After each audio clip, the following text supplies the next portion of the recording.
What's going on, YouTube? We are here today to talk about the Z Fold 4. I am so excited to talk to you guys about this today, and in today's video we are going to be talking about what to do first after buying that at least $1,800 phone and what you guys should be looking at doing for your settings and for different features within the phone. So listen, unless you took advantage of one of those trade-in deals, you were dropping a whole lot of dollars on these phones.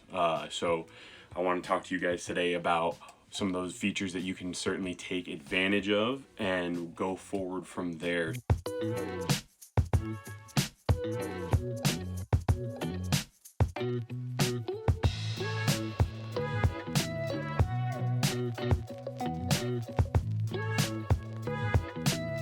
So first things first, no matter what Android phone I use, the first thing I do is I go in and turn on developer settings. Some people, they say, psh, I don't need that. I like some of that extra functionality. So we're going to talk about a little bit of that today. So the first thing you do is you're going to go into your settings and you're going to go to About Phone, and you are going to go to software information. You're going to find that wonderful build number, and you are going to tap away on that until you see developer settings have been activated.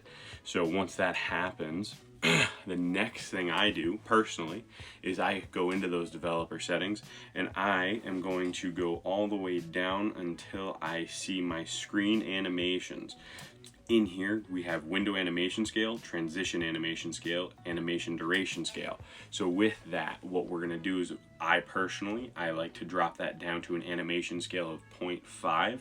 Some people turn it all the way off. I am not one of them. I like a little bit of animation, but I like it to be poof, snappy. So that's the first thing that I do. After this, there's a little feature that I didn't know about myself. I actually came across in another video on YouTube that is a RAM Plus setting. So in your phone, what we're going to do is we're going to go to Battery and Device Care. Once we've selected that, we are going to click on Memory. And if you're just now activating the device, you won't see a lot of memory used up yet. You should see like a clean now and some of your higher used apps. And then down all the way at the bottom of that screen, you're going to see a RAM Plus functionality.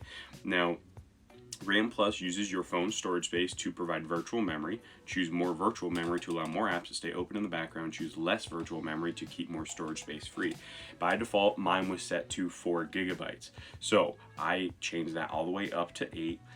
The reason I did that is because ultimately, you guys need to do what's best for you here, but the more space used, the more apps open in the background, and the less space used, the less apps open in the background. So if you're somebody who's taking advantage of the productivity of this device, you're going to be flipping between apps. You may have 3 windows open, 4 windows open if you include that pop-up view.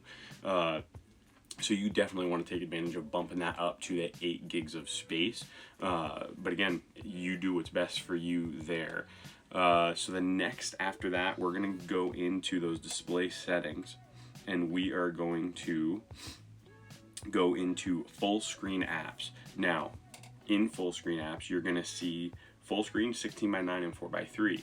So you have all of your apps listed here, and you will see underneath them one of those options: full screen, 16:9, or 4:3. So you can go through, turn on full screen for all of them. Some of them you may not be able to, depending on their current software version. But at the end of the day, listen, I have it turned on for all of mine that I can, because I want to take advantage of that screen real estate. There are some apps that obviously have not optimized yet. Instagram is like the biggest one right now. They are, one of the most used apps, and yet they still haven't come up with a good setup for this. TikTok, surprisingly, has, not perfectly, but better than Instagram. They have optimized for a little bit more use of the screen real estate that you have on these folding devices. We want to take full advantage of this HDR10 Plus 1200 nit 120 Hz AMOLED display. Listen, so I fully recommend turning on those full screen functionalities for all of your apps.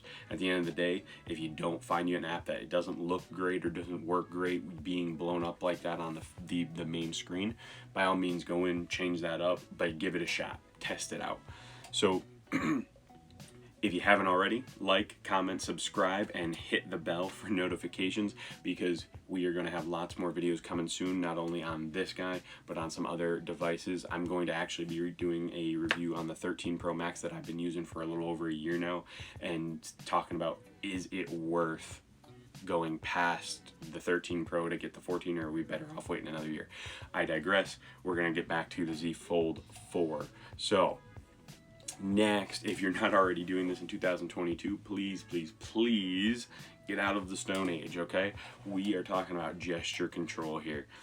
Listen, this device is meant for gesture control. It is not meant to have some menu buttons and back and home and multitasking buttons at the bottom. It's just not. So we're gonna go in, we're gonna go to our display settings. I am going to go to navigation bar under display settings, and here you will see buttons and swipe gestures. So there's a couple different options in there. You can make it lower, wider. You can set it up so that you have 3 gestures. So the far left would be your multitasking, your middle would be home, and your other one would be back. The full swipe from sides and bottom is going to be, hey, that swipe up and hold is multitasking, that swipe up is home, and then swiping from left or right of your screen to go back is going to be that obviously back functionality to do it that way. For me, I am full-on gesture swiping. I don't use the buttons or the 3 gesture control. I just prefer to have full gestures turned on. It's the biggest reason for this device specifically is, if you haven't seen this or heard it talked about already, when you go into any app, you have a taskbar now down at the bottom. When you have those buttons set up, they kind of take up some of the space for that bottom dock there. Listen, you don't want that. You want to have full functionality of that dock, because it is a great, great addition to a device of this size. So, listen, the folding action on this device, let me do that one more time for you if you couldn't hear it. Very satisfying, at least to me anyway. It's also customizable, so you can have the phone lock when you close your phone. Some people absolutely love that. Other people, they want to have apps continue on the outer screen or internal screen when they go. So if I'm in my phone and I go into my settings here on the main screen, I want to be able to open that up and be right there, and vice versa. When I close it, I want to be able to access that right there. I don't want to have to lock my phone and then, oh man, now I gotta unlock it again.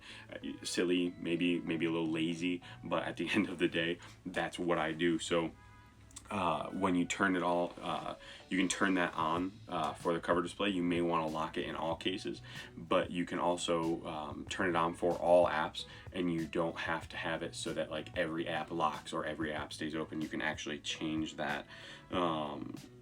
So to do that, we are going to go to continue, go to display settings.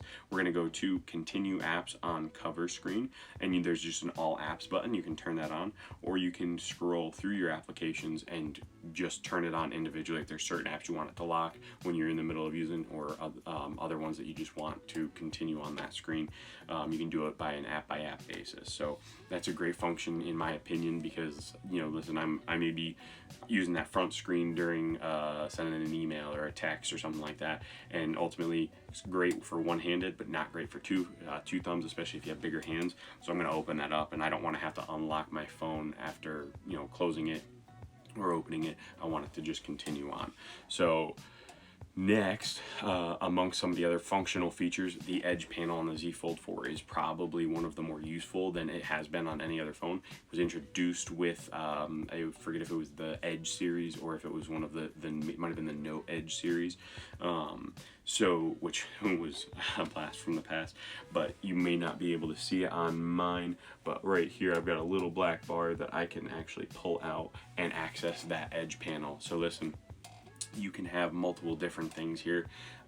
but you want to customize it. Make it yours. Take what apps you use most frequently, take the apps that you want and put them there, because it is going to increase your productivity and it's going to allow you to have a better user experience. And of course, these devices, that's all it's about, is user experience and productivity. So you can change the color, you can change the size, you can function however you would like to with these. You make it real tall, make it real short, make it different colors. I chose a black transparent, so it's a little darker, I can see it still, but it doesn't distract me when it's there. It's just kind of there, you don't really notice it.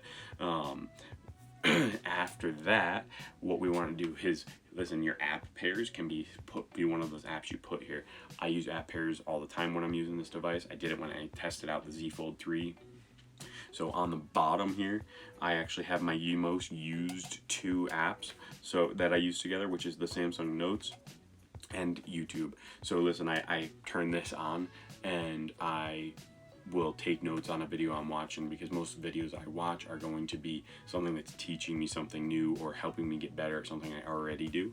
And of course, you can flip-flop where you want those apps. You can also make it so that they're horizontal rather than vertical stacked. And so listen, take whatever apps, whether it's 2 apps, 3 apps that you use consistently together, and make them an app pair, because now you're not having to go through open, multitask, hit the button. All you have to do is just hit that little app pair. So you may ask, how do you make an app pair? So if you want to make one, what you do is you're going to open up one of the apps that you want. You're going to go into your multitasking menu.